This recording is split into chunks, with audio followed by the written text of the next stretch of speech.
A veces es lluvia, a veces rayos, pero lo que dice la madre naturaleza es: no me toquéis las narices, porque 9 de cada 10 veces os voy a ganar. El tiempo primaveral del sureste estadounidense puede cambiar en un segundo. Y el 4 de abril de 1977 es uno de esos días. El informe meteorológico de las 4 del Servicio Nacional Climatológico dice que hay frentes calientes y fríos que se extienden desde el lago Michigan hasta el Golfo. Una mezcla volátil que podría provocar tormentas, tornados y heladas serias por encima de los 3.650 metros. En el aeropuerto del condado de Madison, en Huntsville, Alabama, el vuelo 242 de Southern Airways despega 4 minutos tarde, a las 3:54 de la tarde, con 85 personas a bordo. Hacía mal día. La línea de chubascos medía cientos de kilómetros. El pasajero Don Foster se acomoda en el asiento 18A en la parte trasera del avión. Tiene licencia de piloto y suele llevar el avión corporativo de su empresa. Pero hace tan mal tiempo que decide dejar el vuelo a los profesionales. Despegamos y viramos hacia Atlanta. Y en muy pocos minutos nos topamos con una tormenta terrible. La azafata, Kathy Cooper, está a punto de desatarse del asiento doble en la parte delantera del avión cuando el viaje empieza a volverse agitado. Cuando el piloto nos dijo que nos quedásemos sentados, pensamos, bien, mejor. A los 4 minutos de vuelo, los pilotos oyen en la radio «Atención a todos los aviones», un aviso de rutina cuando hay tiempo peligroso en la zona. Entrábamos y salíamos de lluvias tan fuertes que a veces ni veía la punta del ala. En la cabina, el capitán Bill Mackenzie comprueba el radar para guiar al copiloto, Lyman Keel, que tiene los mandos. Intenta buscar una manera de sortear la tormenta cuando ve lo que parece una zona despejada en el radar. Entonces no teníamos radares Doppler, sino un radar muy anterior que requería tener mucha experiencia y ajustarlo bien para poder sacarle la mayor información posible. En vez de darles un respiro a la tormenta, el clima se vuelve violento. Lo que ve Foster le hiela la sangre. Hubo un destello tremendo. Un rayo cegador y la peor tormenta de granizo que ha visto nunca. Al principio eran como pelotas de golf y luego fue a más. Igual eran como naranjas. Había mucho ruido, daba mucho miedo y estaba aterrorizada. Cooper empieza a preparar a los pasajeros para la posibilidad de hacer un aterrizaje de emergencia. Una cosa sé, tenía toda su atención. Sí, tenían miedo y prestaron atención a todo lo que les dije. No es solo el ruido ensordecedor del granizo contra el fuselaje lo que preocupa a Foster, sino también el daño que podría hacerles a los motores. Tiene una vista perfecta justo fuera de la ventana. Había un cono de aluminio en el centro del motor. Parecía que le habían dado de martillazos. En ese momento supe que estábamos en un buen lío. A los 15 minutos de vuelo, el caos se desata en la cabina. El granizo no está dañando solo los motores, también está resquebrajando el parabrisas, haciendo que sea difícil ver. El granizo puede causarle un daño tremendo al avión en apenas segundos. Lo que el piloto no puede permitir es que le entre el pánico. Tiene que pensar un plan de acción y llevarlo a cabo. Entonces, otro ruido terrorífico. El motor izquierdo empezó a hacer un ruido casi como de petardeo.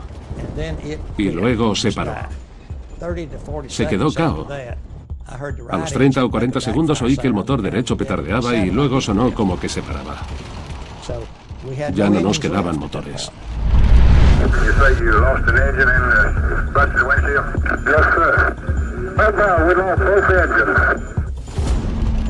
A 4.800 metros de altura, el capitán Mackenzie intenta frenético reiniciar los motores.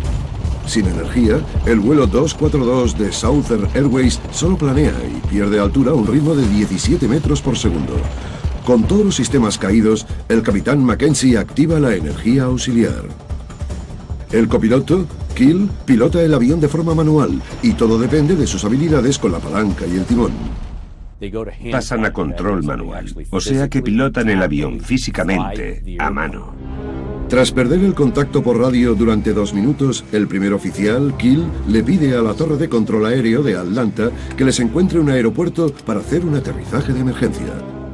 La pista más cercana está a más de 40 kilómetros, en la base aérea de Dobbins. Pero, ¿pueden llegar sin motores? Me sorprende no haber gritado. Fue un momento abrumador. No puedo explicar lo terrible que fue. Tras 2 minutos de pesadilla, el granizo para por fin. La azafata Cooper entra en la cabina para decirles a los pilotos que la zona de pasajeros está lista para aterrizar. Pero nada puede prepararla para la mirada que ve en los ojos del primer oficial, Kill, cuando se gira hacia ella. Tampoco conocía tanto al piloto, pero me parecía extremadamente competente y con la cabeza muy bien amueblada. Y gritó. Estaba claro que estaba aterrorizado. No veía por las ventanas cuando entré en la cabina de lo agrietadas que estaban. No sabía cómo no nos caímos a plomo del cielo. ¿En serio? Cuando salen de las nubes por debajo de los 914 metros, Don Foster ve que no hay sitio para aterrizar y por primera vez abandona toda esperanza. Vi que estábamos en el campo, las colinas, los bosques. Pensé, voy a morir. A esto no sobrevivimos. El capitán Mackenzie sabe que no van a llegar a Dobbins y que pierden altitud con rapidez. Foster utiliza su formación como piloto para prepararse para lo peor. Se hace un ovillo para sobrevivir a la caída. Me cubrí la cabeza con mi abrigo de cuero porque sabía que suele proteger contra el fuego. Y me puse las mantas por delante. La azafata Cooper empieza a rezar. Solo digo una cosa. En las trincheras no hay ateos y te vuelves muy religiosa enseguida. A continuación, la única esperanza del vuelo 242 de Southern Airlines de sobrevivir es aterrizar en mitad de una autopista. Nos llevábamos por delante postes y árboles.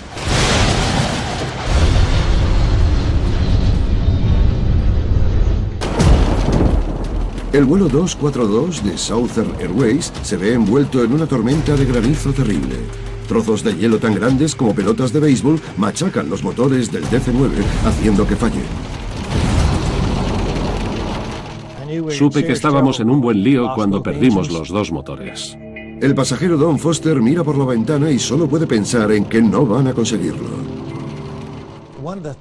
Una de las cosas que pensaba era que soy hijo único y mi madre vivía sola y yo me ocupaba de ella. ¿Qué iba a ser de mi madre? La azafata, Kathy Cooper, reza por su vida. Daba muchísimo miedo. Sigue sin gustarme el ruido del granizo. Tras 7 minutos terribles, a los pilotos se les acaban las opciones. El primer oficial, Kill, apenas puede mantener el avión mutilado en el aire. Toma la decisión de intentar aterrizar en una carretera de 2 carriles en New Hope, Georgia, un pueblo rural a 1 hora conduciendo de Atlanta. A 6 metros del suelo, no puede ver lo que tiene justo delante. Kill consigue maniobrar rodeando la curva, pero la carretera apenas es lo bastante ancha para que quepa el avión en apuros. Cortando copas de pinos y postes eléctricos, el avión aterriza con violencia. El aterrizaje fue duro, pero parecía que iba bien. Rebotábamos y entonces se fue la luz. A partir de ahí no me acuerdo de nada. El avión vira hacia un ultramarinos y el ala izquierda se estampa contra un dispensador de gasolina, provocando una gigantesca explosión que se traga la tienda. El ala aplasta un coche y mata a los 7 pasajeros de su interior. Noté una sacudida tremenda por la izquierda y entonces empezó a entrar fuego en la cabina, como si fuese un soplete. Luego se retiraba, luego volvía rugiendo otra vez por la cabina. El avión se estrella con otros 4 coches y un camión y arrasa con los árboles. Hubo un rugido terrible, con los árboles rompiéndose. Fue devastador. La habitante de New Hope, Mary Gigley, contempla horrorizada desde su patio delantero cómo el avión se rompe. La sección de cola aterrizó justo ahí y luego la parte del medio del avión justo aquí, detrás del cedro. Y la cabina aterrizó en ese patio. Don Foster se aferra a lo que queda del avión para salvar la vida. El humo era tan denso que no me veía ni el cinturón. La azafata Cooper está encajada en un hueco diminuto detrás de la puerta de pasajeros delantera. Estaba colgando boca abajo, hecha un ovillo, colgando del cinturón de seguridad, y veía una grieta, una luz encima de la cabeza, y pensé, voy a salir por la grieta, sí o sí. Y salí. Parece ser que fui la última que salió con vida. Había gente en llamas, había gente ardiendo, corriendo y gritando. Y nosotros corríamos hacia ellos para ayudarles. El reportero del periódico local, Joe Parker, llega a la escena del accidente en cuestión de minutos. Pensé, Dios, nunca he visto nada igual. Marie Quigley se entera de que tiene una relación con el accidente mucho más personal de lo que se imaginaba. Las 7 fallecidas del coche de ultramarinos son sus primas. Me dijeron que Faye, Cassie, Debbie y sus hijos estaban en el coche que el avión aplastó y que murieron todos calcinados. En total mueren 72 personas por el accidente, 9 en tierra y 63 en el avión, incluyendo a ambos pilotos. Estaba sentado justo al lado del motor izquierdo. Don Foster, aunque herido, es afortunado de ser uno de los 22 supervivientes. Se me aplastaron las vértebras. Me rompí el pie izquierdo y se me cortó una arteria ahí. Me rompí 4 costillas y sufrí quemaduras en la cara, la cabeza y las manos. La Junta Nacional de Seguridad del Transporte ha abierto una audiencia pública para determinar la causa del accidente. En los meses posteriores al accidente, los investigadores se centran en la pérdida total de empuje de ambos motores y el fallo de los técnicos de Southern Airways a la hora de proveer al equipo de vuelo con información actualizada de clima severo. Otro descubrimiento perturbador. La dependencia del capitán en el radar meteorológico para penetrar en vez de evitar la tormenta. Los investigadores concluyen que el capitán del vuelo 242 malinterpretó la pantalla en blanco y negro del radar meteorológico, que le dio la falsa impresión de que no hacía mal tiempo en la zona. La tormenta era tan intensa que absorbía el haz del radar y no veía lo severa que era. Se llama atenuación. Desde el accidente del vuelo 242 de Southern Airways, las pantallas de los radares de las cabinas son a todo color y más fáciles de leer.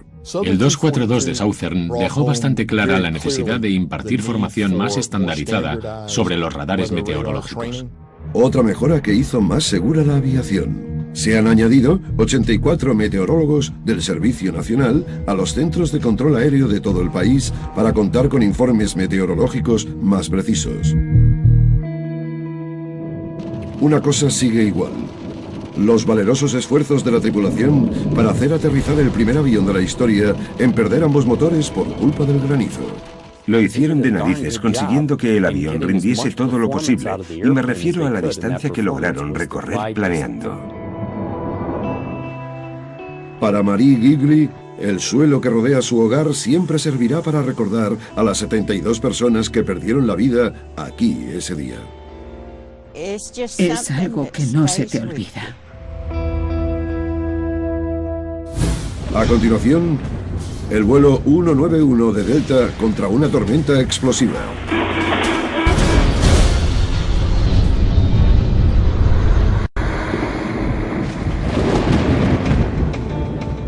El clima de Texas puede ser complicado y temperamental. En la parte sur del ajetreado aeropuerto de FW, en el Dallas-Fort Worth, hace un día soleado de verano. Hacía calor. Estamos acostumbrados. El cielo estaba despejado. Pero en la parte norte del aeropuerto la cosa es radicalmente distinta. Hay una tormenta con mala pinta sobre la pista 17L que está a punto de desatar el caos sobre el vuelo 191 de Delta Airlines, que ejecuta su aproximación final. Miro a la derecha y el avión caía tal que así, pero a ras de suelo. Pensé que no podía ser verdad.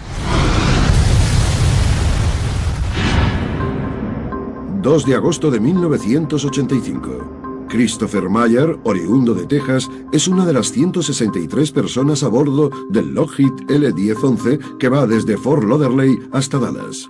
Cuando llegué a registro del vuelo me dijeron que tenía plaza en no fumadores. Entonces sí se podía fumar en los aviones. Dije que no, que si podían ponerme hacia el final del avión.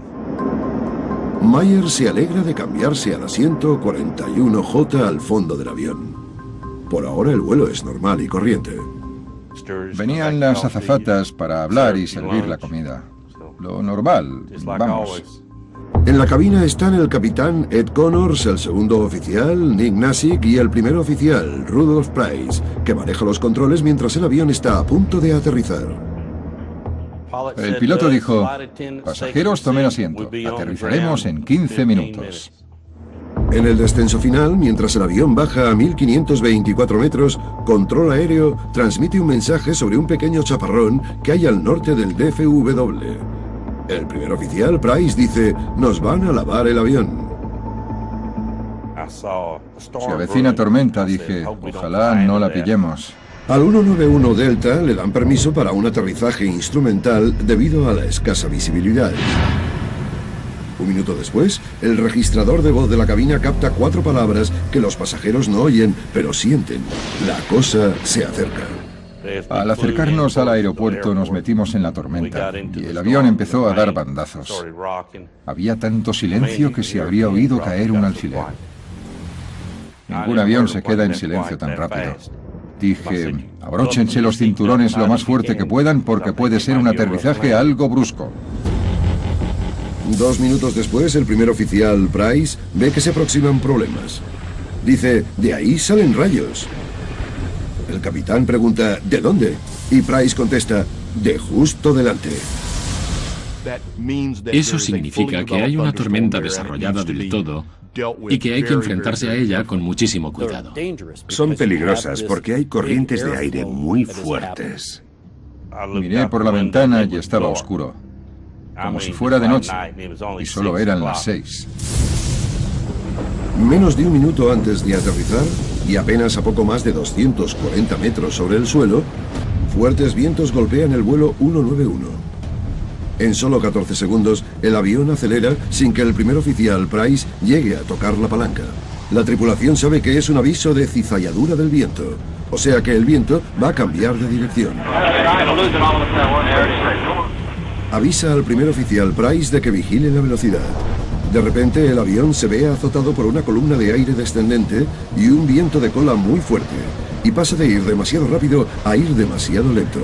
Connors le dice a Price que empuje la palanca hacia adelante.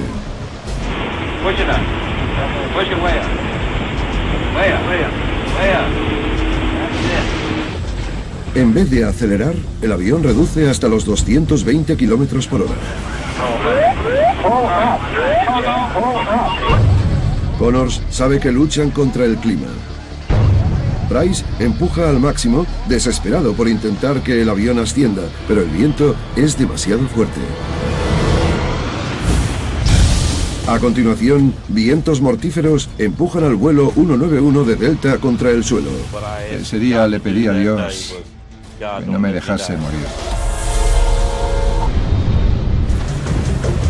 2 de agosto de 1985, 6:05 de la tarde.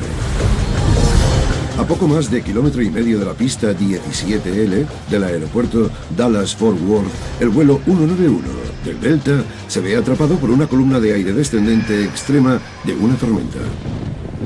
El avión vuela peligrosamente bajo y pierde altitud con rapidez. En la cabina, el primer oficial, Rudolph Price, empuja la palanca al máximo intentando ascender para escapar del apuro, pero es demasiado tarde. El Delta 191 se estrella contra un campo y rebota. Sonaba como si estuviese preparándose para despegar con los flaps abajo del todo. Se dirige directo a la autopista 114 y directo hacia Mike Van Noy, que lleva a su madre a casa desde el trabajo. El avión caía tal que así, pero a ras de suelo. Sabía que si no frenaba me iba a dar. El motor número 1 del 191 de Delta se estrella contra un Toyota justo delante del coche de Mike, matando al conductor al instante. Mi madre gritaba como una loca, llorando y diciendo: ¿ves lo que ha pasado? El tren de morro se rompe mientras el avión mutilado escora violentamente a la izquierda de la pista. El ala izquierda se estampa contra dos tanques de agua enormes. Entonces 12.700 kilos de combustible mezclados con una inundación de agua explotan, creando llamas que recorren la cabina. Cuando vi que el fuego volvía, agaché la cabeza y le pedí a Dios que me salvase. Escorando a 320 kilómetros por hora, el 191 de Delta se desintegra, salvo una sección. Pareció que tardamos una eternidad en parar. Solo queda una parte del avión y está inclinada de lado. La sección de cola donde se fue Christopher Meyer para poder fumar. Ahora está suspendido en el aire. Me desabroché el cinturón, trepé por un asiento, me quedé colgado y luego salté sin más. Nos dijeron por el intercomunicador que teníamos un avión pesado caído al norte del DFW. El bombero, Paul Reese, se apresura al lugar del accidente, pero primero ha de enfrentarse al mismo clima traicionero que ha podido con el vuelo 191 de Delta. Había vientos de más de 160 kilómetros por hora. Había un monzón, había rayos. Es que había de todo.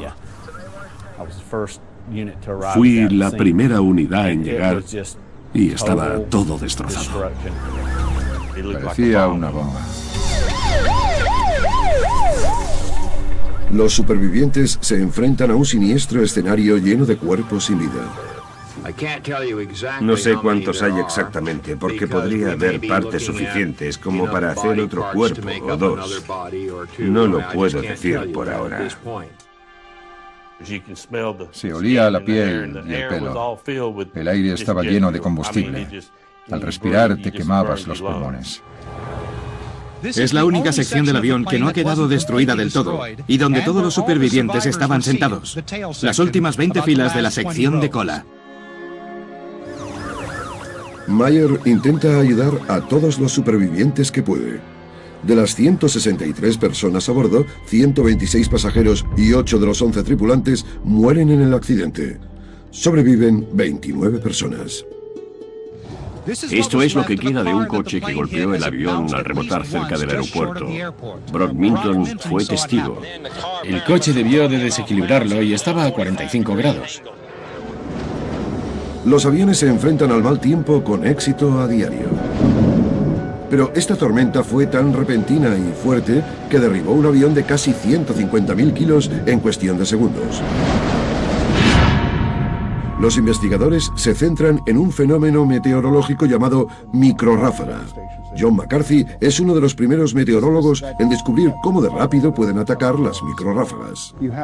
Hay un periodo de tiempo que puede durar 5 segundos o 7 segundos o 12, donde dices, me tengo que ir. Y luego haces algo para salir. Las microrráfagas ocurren cuando las corrientes ascendentes fuertes suben el aire húmedo y caliente. Cuando parte de la lluvia se evapora y el granizo se funde, una potente columna de aire vuelve a bajar a toda velocidad cientos de metros. Entonces surgen remolinos de aire que se extienden hacia afuera por el suelo. Se parece mucho a cuando el agua sale del grifo a la pila. Cae y cuando da en la pila, salpica en todas direcciones. Cuando el vuelo 191 se mete en la microrráfaga, el potente viento de cara aumenta su rendimiento y velocidad. Luego las corrientes descendentes lo empujan hacia el suelo y lo frenan. Los vientos de cola reducen el rendimiento y lo frenan más aún. Los vórtices de aire asestan el golpe de gracia. Si el viento de cola va en aumento y estás en una columna de aire que desciende muy rápido, necesitas sacarle toda la elevación posible a las alas. Si consigues que el avión vuele esos pocos segundos, sales al otro lado y el avión se eleva. Las microráfagas son sorprendentemente comunes. Se calcula que se dan en 1 de cada 5 tormentas y su potencia es asombrosa. A la conclusión de dónde está la tormenta o qué es, siempre se llega en la cabina.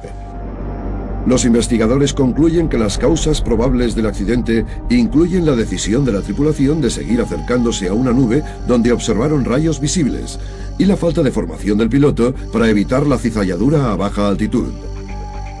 Delta cuestiona lo dicho por la Junta. Otra causa que hallaron: la falta de información definitiva a tiempo real sobre el peligro por cizalladura. El vuelo 191 supone un punto de inflexión que lleva a que se implementen mejoras importantes de seguridad en la detección de clima severo. El radar meteorológico Doppler de a bordo y los sistemas mejorados de proximidad a tierra son dos de los mayores avances en seguridad aérea de la actualidad.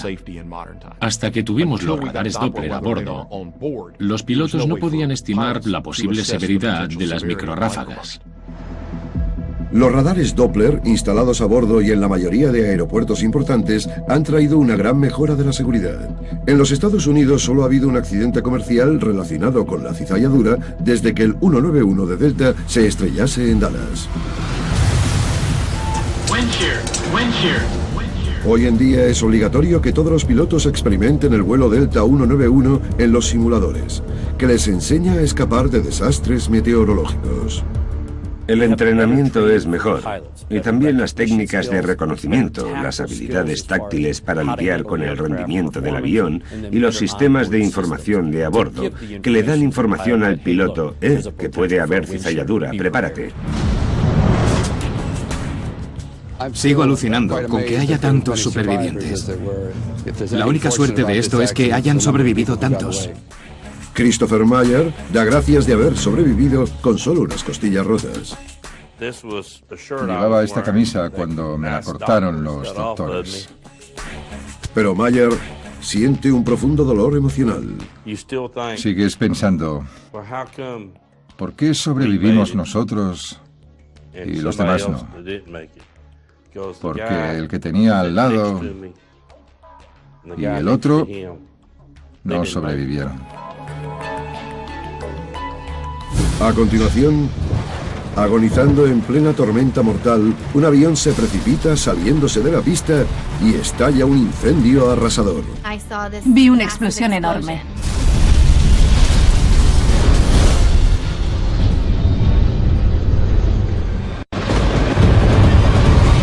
Un piloto que lucha contra una fuerte tormenta intenta aterrizar. Algunos pensaron que lo habíamos conseguido y enseguida se pusieron a gritar y a chillar. Pero tocar tierra es solo el comienzo de una agonía terrorífica. En ese momento pensé que éramos las únicas que habían salido del avión.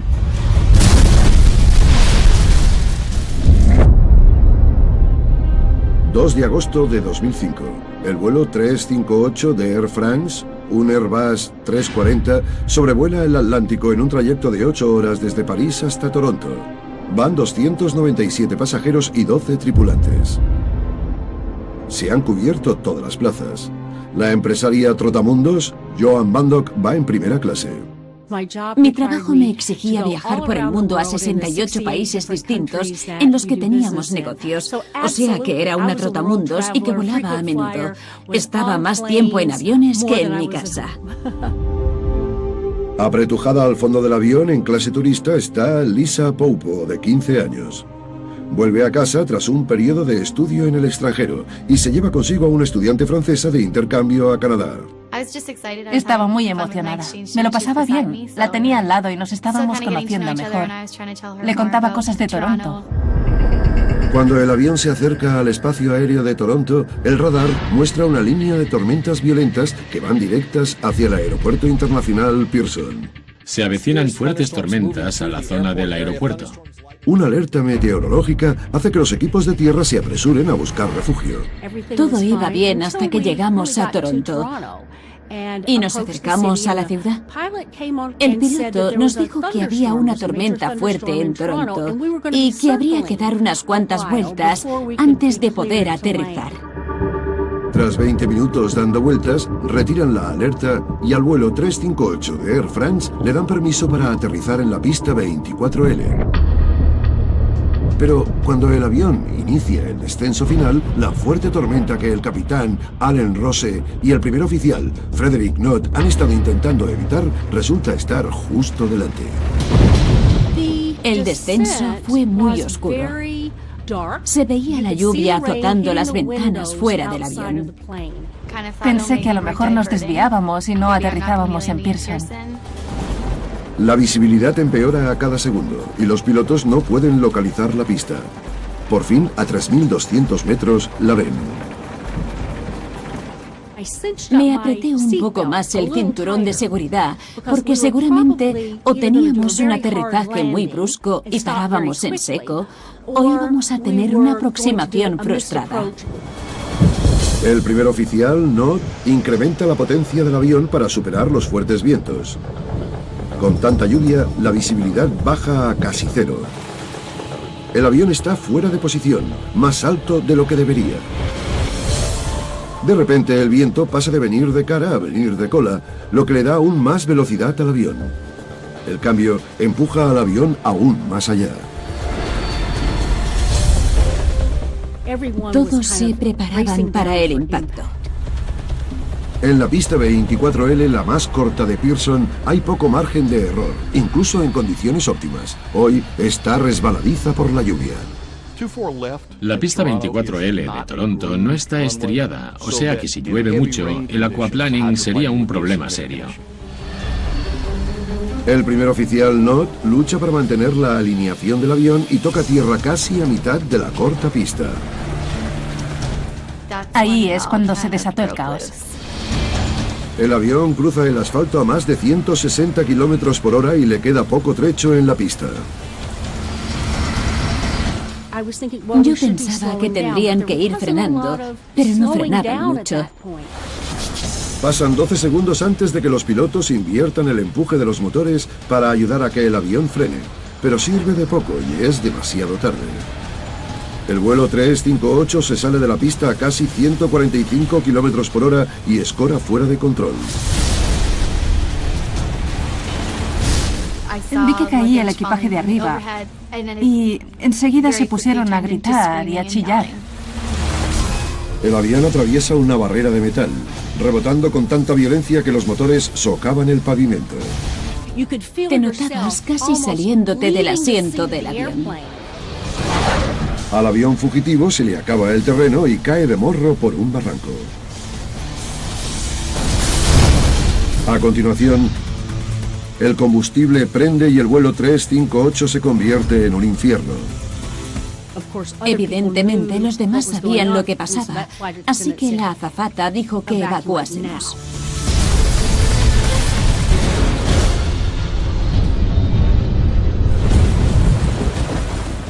El vuelo 358 de Air France ha luchado contra una tormenta torrencial y ha tocado tierra a mitad de la pista más corta del Aeropuerto Internacional de Toronto, Pearson.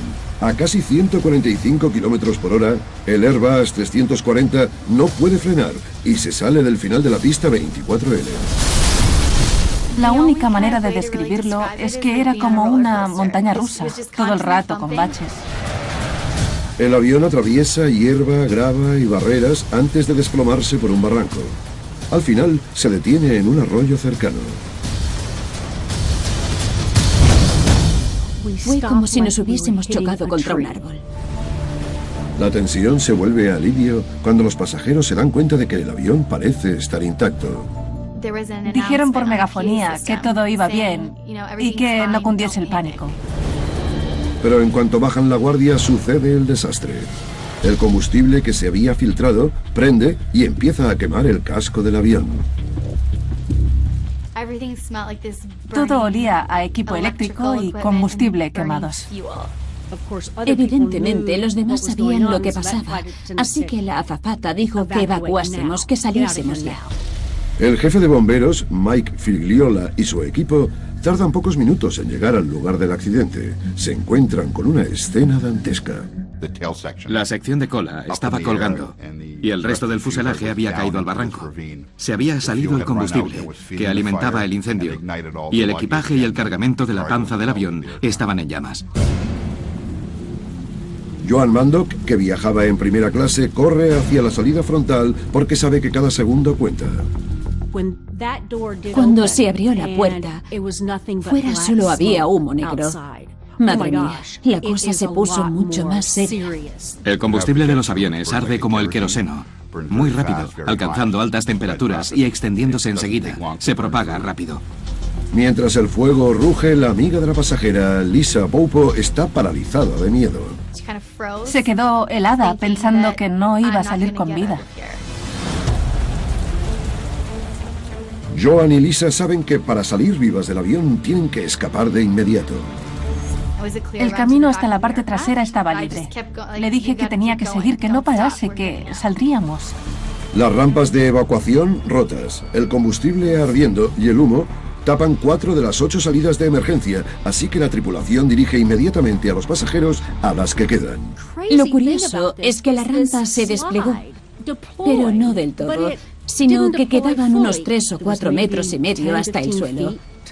Tenía que alejarme todo lo que pudiese del avión, y cuanto antes, porque no sabía qué iba a pasar.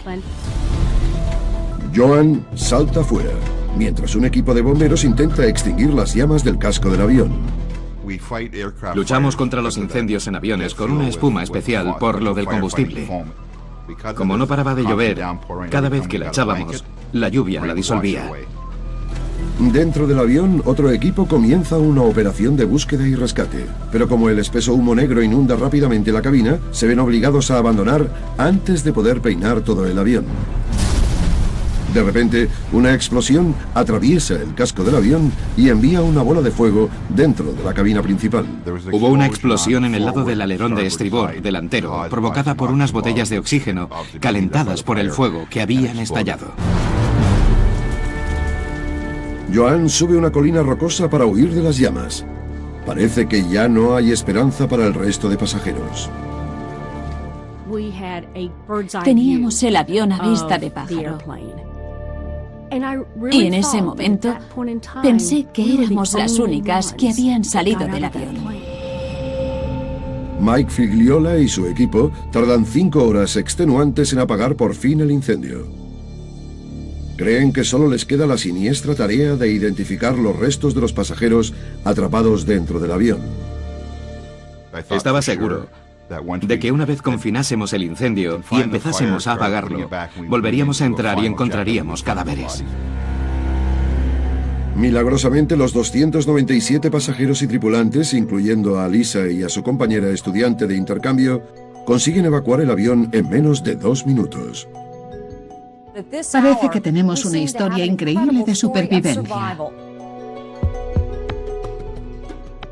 Tras 2 años, la Junta de Seguridad del Transporte de Canadá publica su informe definitivo. Cita varios factores principales como causas del accidente, incluyendo la decisión de la tripulación de aterrizar en plena tormenta cambiante y la distancia excesiva a la que aterrizó el avión en la pista debido a los vientos cambiantes y a la escasa visibilidad. Cuando se acercaron más al aeropuerto, el viento pasó de venir de morro a venir de cola, lo que les empujó aún más por la pista, y eso incrementó la distancia de aterrizaje. No tenían los indicios visuales para reconocer en qué parte de la pista estaban. También, según la Junta, tras tocar tierra, los pilotos se vieron sobrecargados por la tarea de tener que alinear bien el avión con un fuerte viento de costado, lo que hizo que tardaran en conectar el empuje inverso.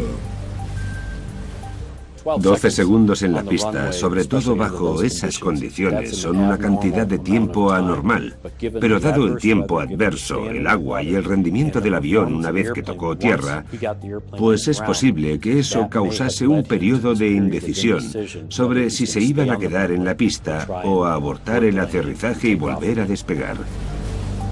Al final, los investigadores concluyen que los pilotos no respondieron a pistas importantes que podrían haberles llevado a abortar el aterrizaje. Deberían haber ejecutado una aproximación fallida y haber dado la vuelta. Air France cuestiona la investigación y va a denunciar a la entidad gubernamental que gestiona los aeropuertos, además de a Control Aéreo, por no tener las precauciones de seguridad adecuadas, algo que según Air France contribuyó a la catástrofe.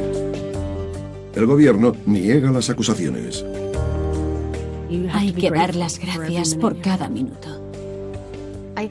Me parece increíble que 297 personas salieran del avión en minuto y medio. Creo que es un milagro.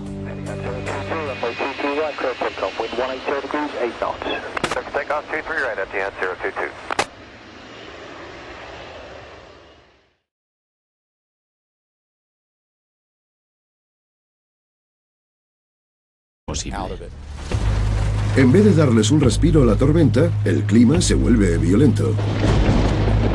Lo que ve Foster le hiela la sangre. Hubo un destello tremendo. Un rayo cegador y la peor tormenta de granizo que ha visto nunca. Al principio eran como pelotas de golf y luego fue a más. Igual eran como naranjas. Había mucho ruido, daba mucho miedo y estaba aterrorizada. Cooper empieza a preparar a los pasajeros para la posibilidad de hacer un aterrizaje de emergencia. Una cosa sé, tenía toda su atención. Sí, tenían miedo y prestaron atención a todo lo que les dije. No es solo el ruido ensordecedor del granizo contra el fuselaje lo que preocupa a Foster, sino también el daño que podría hacerles a los motores. Tiene una vista perfecta justo fuera de la ventana. Había un cono de aluminio en el centro del motor. Parecía que le habían dado de martillazos. En ese momento supe que estábamos en un buen lío. A los 15 minutos de vuelo, el caos se desata en la cabina. El granizo no está dañando solo los motores, también está resquebrajando el parabrisas, haciendo que sea difícil ver. El granizo puede causarle un daño tremendo al avión en apenas segundos. Lo que el piloto no puede permitir es que le entre el pánico. Tiene que pensar un plan de acción y llevarlo a cabo. Entonces, otro ruido terrorífico. El motor izquierdo empezó a hacer un ruido casi como de petardeo. Y luego se paró. Se quedó cao. A los 30 o 40 segundos oí que el motor derecho petardeaba y luego sonó como que se paraba. Ya no nos quedaban motores.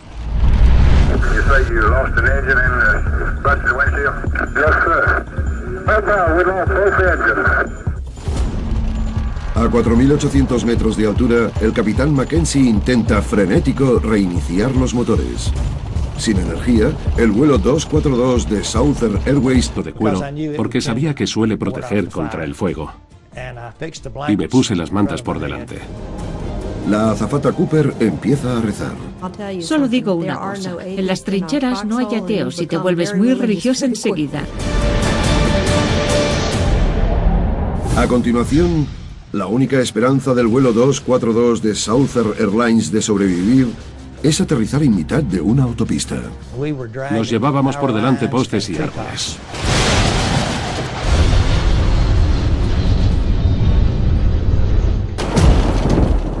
El vuelo 242 de Southern Airways se ve envuelto en una tormenta de granizo terrible. Trozos de hielo tan grandes como pelotas de béisbol machacan los motores del DC-9, haciendo que falle. Supe que estábamos en un buen lío cuando perdimos los dos motores. El pasajero Don Foster mira por la ventana y solo puede pensar en que no van a conseguirlo. Una de las cosas que pensaba era que soy hijo único y mi madre vivía sola y yo me ocupaba de ella. ¿Qué iba a ser de mi madre? La azafata, Kathy Cooper, reza por su vida. Daba muchísimo miedo. Sigue sin gustarme el ruido del granizo. Tras 7 minutos terribles, a los pilotos se les acaban las opciones. El primer oficial, Kill, apenas puede mantener el avión mutilado en el aire. Toma la decisión de intentar aterrizar en una carretera de 2 carriles en New Hope, Georgia, un pueblo rural a 1 hora conduciendo de Atlanta. A 6 metros del suelo, no puede ver lo que tiene justo delante. Keel consigue maniobrar rodeando la curva, pero la carretera apenas es lo bastante ancha para que quepa el avión en apuros. Cortando copas de pinos y postes eléctricos, el avión aterriza con violencia. El aterrizaje fue duro, pero parecía que iba bien. Rebotábamos y entonces se fue la luz. Solo planea y pierde altura a un ritmo de 17 metros por segundo. Con todos los sistemas caídos, el capitán Mackenzie activa la energía auxiliar. El copiloto, Keel, pilota el avión de forma manual y todo depende de sus habilidades con la palanca y el timón. Pasan a control manual, o sea que pilotan el avión físicamente a mano. Tras perder el contacto por radio durante 2 minutos, el primer oficial, Keel, le pide a la torre de control aéreo de Atlanta que les encuentre un aeropuerto para hacer un aterrizaje de emergencia. La pista más cercana está a más de 40 kilómetros, en la base aérea de Dobbins, pero ¿pueden llegar sin motores? Me sorprende no haber gritado. Fue un momento abrumador. No puedo explicar lo terrible que fue. Tras 2 minutos de pesadilla, el granizo para por fin. La azafata Cooper entra en la cabina para decirles a los pilotos que la zona de pasajeros está lista para aterrizar. Pero nada puede prepararla para la mirada que ve en los ojos del primer oficial, Keel, cuando se gira hacia ella. Tampoco conocía tanto al piloto, pero me parecía extremadamente competente y con la cabeza muy bien amueblada. Y gritó. Estaba claro que estaba aterrorizado. No veía por las ventanas cuando entré en la cabina de lo agrietadas que estaban. No sabía cómo no nos caímos a plomo del cielo. ¿En serio? Cuando salen de las nubes por debajo de los 914 metros, Don Foster ve que no hay sitio para aterrizar y por primera vez abandona toda esperanza. Vi que estábamos en el campo, las colinas, los bosques. Pensé, voy a morir. A esto no sobrevivimos. El capitán Mackenzie sabe que no van a llegar a Dobbins y que pierden altitud con rapidez.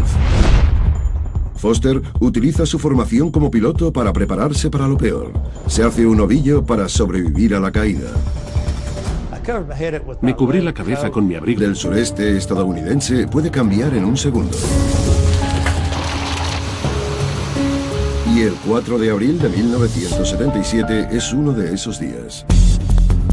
El informe meteorológico de las 4 del Servicio Nacional Climatológico dice que hay frentes calientes y fríos que se extienden desde el lago Michigan hasta el Golfo. Una mezcla volátil que podría provocar tormentas, tornados y heladas serias por encima de los 3.650 metros.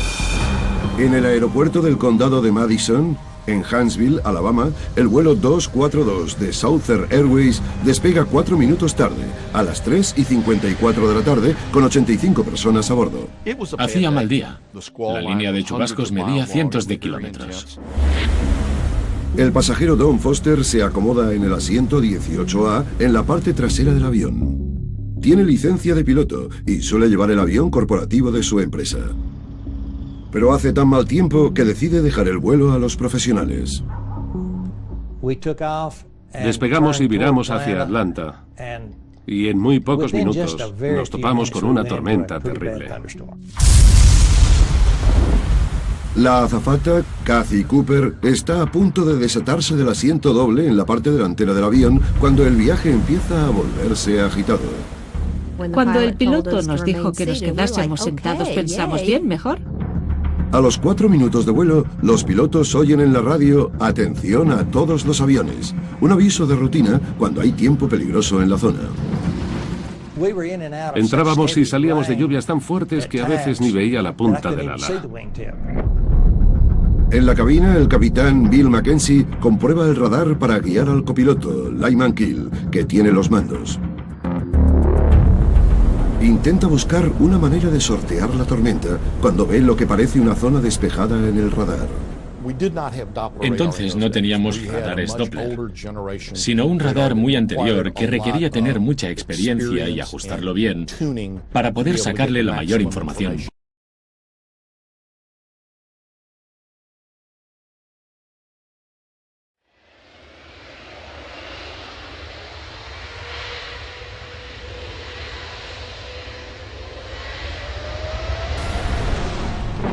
caos en los cielos. Condiciones climatológicas brutales que provocan desastres aéreos. Parecía una bomba. Una violenta tormenta de granizo destroza los parabrisas y destruye los motores de un avión. Parecía que le habían dado de martillazos. Una poderosa columna de aire descendente hace que un avión de 160 toneladas se estrelle en plena hora punta. El avión caía tal que así.